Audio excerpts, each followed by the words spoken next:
Blender tutorial series එකේ තුන්වෙනි video එකක් අරගෙන ආවා.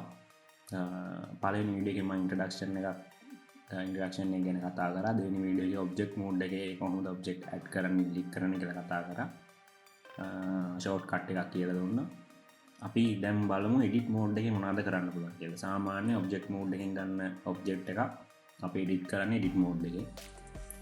දැන් මෙතන ඩිෆෝල්ට් අයිටම් තුන තියෙනවා. කලින් විදියටම අපි මේකේ කියුබ් එක විතරක් තියාගෙන අනිත් දෙක ඩිලීට් කරමු. shift එක press කරගෙන කැමරාවයි ලයිට් එක select කරලා x delete. දැන් අපිට මෙතන අපි ඉන්නේ object mode එකේ අපිට මොකක් හරි object එකක් select කරන්න නැතුව edit mode එකට යන්න බෑ. ඒ නිසා අපි මේ cube එක තමයි edit කරන්න බලාපොරොත්තු වෙන්නේ. ඒ නිසා cube එක select කරලා මෙතනින් යන්න පුළුවන් edit mode වලට. නැත්නම් simply tab එක press කරාම අපි වැටෙන්නේ edit mode එකට. දැන් මේකේ මේ කියුබ් එක හැදිලා තියෙන දේවල් පේන්න ගන්නවා එඩිට් මෝඩ් එකේදී.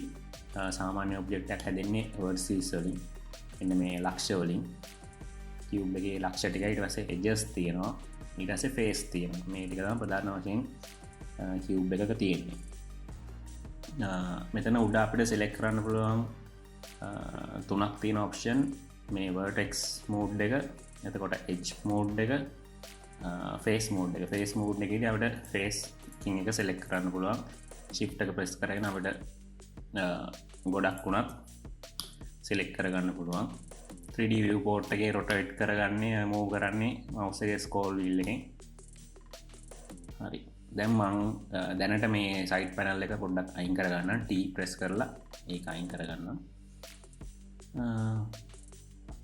edge mode එකේදී අපිට edges select කරගන්න පුළුවන්. ඔයගොල්ලන්ට පේනවා ඇති මම මේ ක්ලික් කරද්දී ඒවා highlight වෙනවා edges විතරක්. vertex mode එකේදී අපිට මේ vertex ටික විතරක් select කරගන්න පුළුවන්. vertex ටික highlight වෙනවා පේනවා ඇති. මේ වගේ වුණත් vertex දෙකක් වුණත් එකපාර select කරගන්න පුළුවන්. මේ වගේ mouse එකෙන් highlight කරලා. හරි.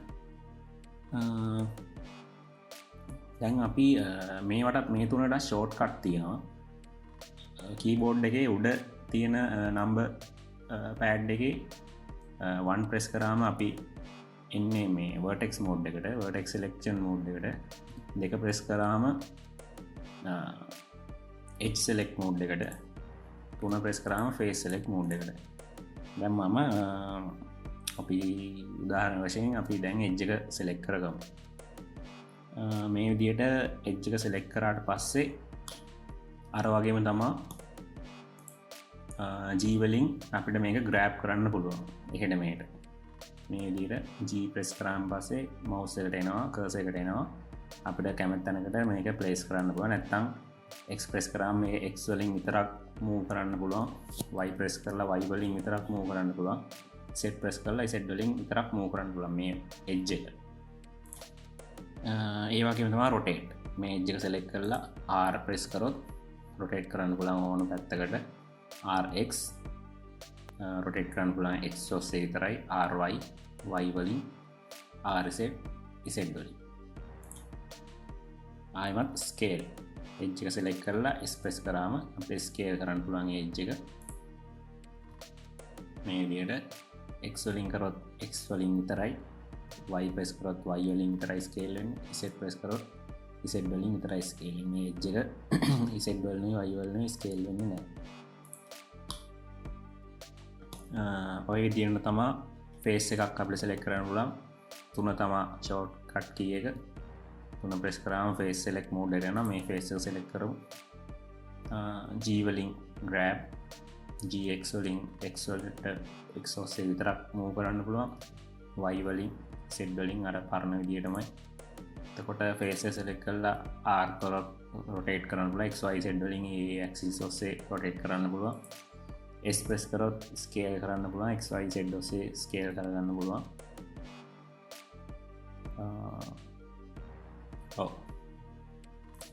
ඊට පස්සේ තව විශේෂ දෙයක් තියෙනවා කියන්න.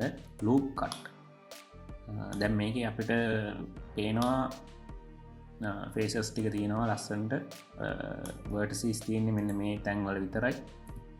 මෙන්න මේ තැන්වල විතර අපිට තව මේ මැද්දෙන් වටෙන් එහෙම මෙහෙන් වර්ඩ්ස් හදාගන්න ඕනේ. මොකද අපිට එක එක දේවල් වෙනුවෙන් මේ ලූප් කට් හදාගන්න ඕනේ වෙනවා. ලූප් කට් හදාගන්න වෙන්නේ එහෙමයි.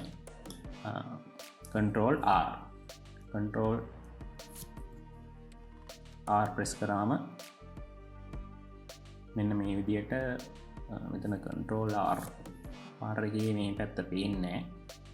ඔයගොල්ලෝ මතක තියාගන්න control R එකෙන් තමයි මම හදන්න පස්සේ R එකෙන් තමයි loop cut දෙන්නේ. මේ වගේ mouse එක අපි එක එක තැන් වලට ගෙනිච්චාම loop cut එක දෙන්න ඕන විදිහ වැටෙනවා. මේ පැත්තට horizontal ද vertical ද කියලා පෙන්වනවා.